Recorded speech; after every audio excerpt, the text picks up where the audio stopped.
What is the White Australia policy? This policy disallowed certain people, more specifically races, into Australia.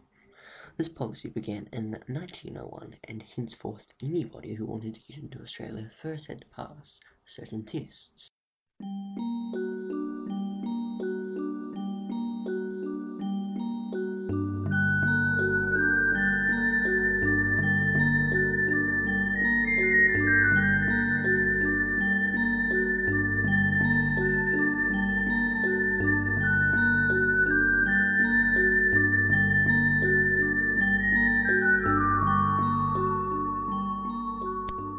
The White Australia policy was undone in 1973 by the Whitlam government, though Australia still remained white until 1975, so the policy was around 60 years old when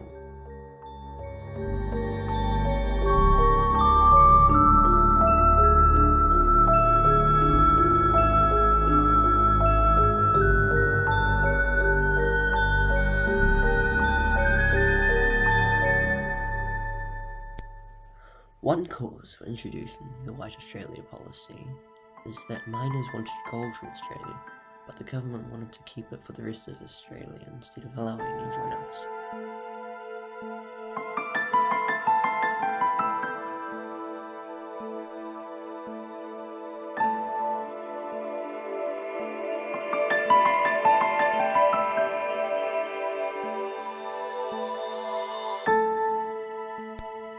The government of Britain suggested to Australia, quote, placate the non-white population by shipping them to Asia, Africa, or surrounding islands.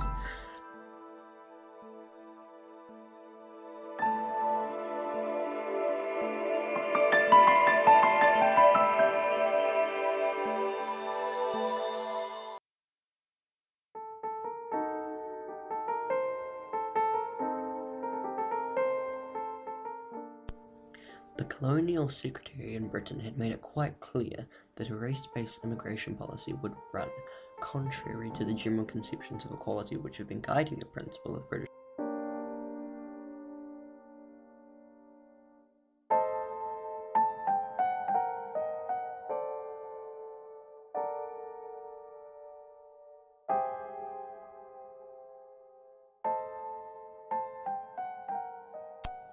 Ultimately, the White Australia policy was about exactly what the name implies, keeping Australia white through means of tests, taxes, or resources.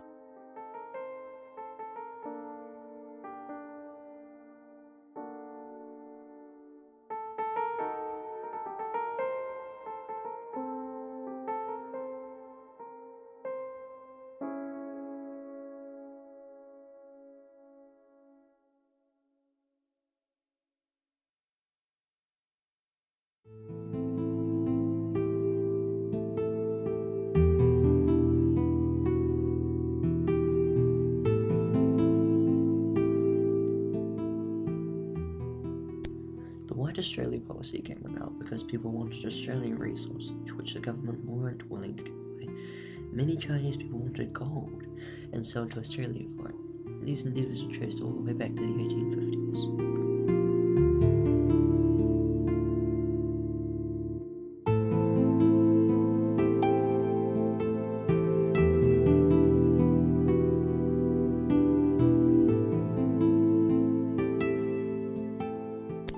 Because people had their own ships and still migrated to Australia, the government started charging a $10 tax for every Chinese person found. The migration of Chinese had led to riots from the European populace.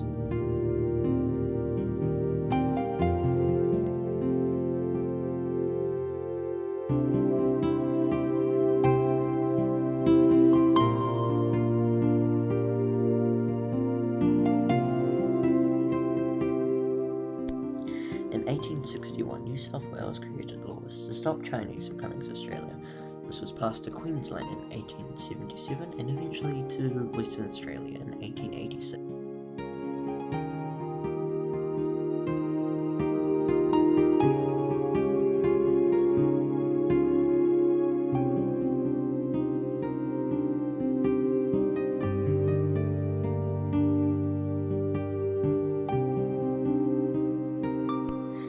Coming back to dictation tests, if anybody failed a dictation test, they were forced to leave Australia. Between 1902 and 1909, 1,359 people did the test. Only 52 passed. After 1909, nobody passed the test. This dictation test was given and used until 1958.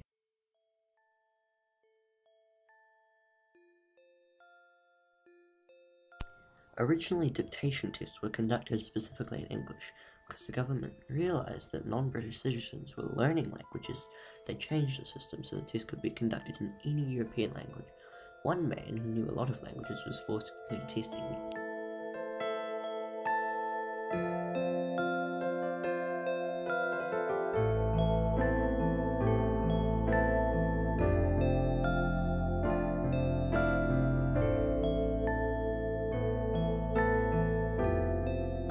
Mostly, the government just didn't want anybody who was insane, anybody who had been looked after by the government, anybody with an infection, anybody who wasn't a nice person, anybody who was dangerous, anybody who was a criminal, anybody on a contract to do hard physical labour, or anybody who couldn't pass the dictation test.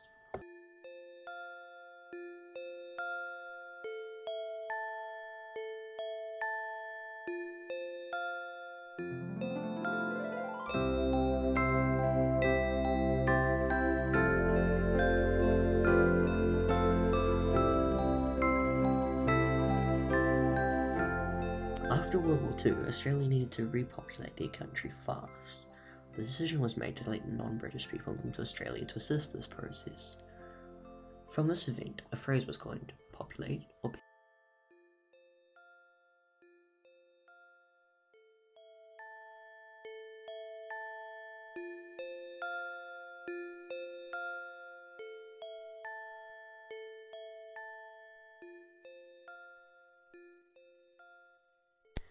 In 1949, Harold Holt allowed 800 non-Europeans to stay in Australia.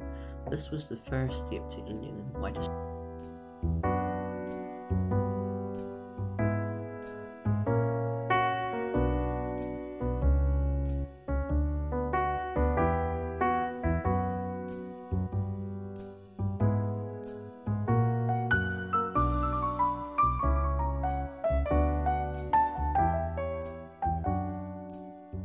A snowy mountain scheme was started, and the Australian government needed a higher population, so the restrictions on other cultures coming to Australia were gradually lessened so as to admit more people to assist the country's needs.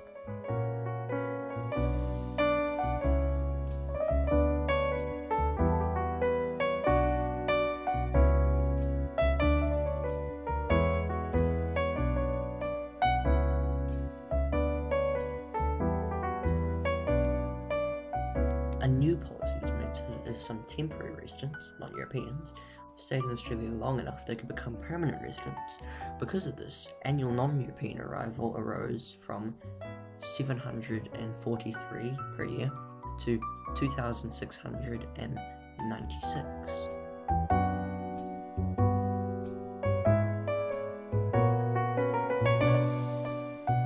So the real final factor for ending the policy wasn't actually the end of racial discrimination or elitism, but the need for population growth.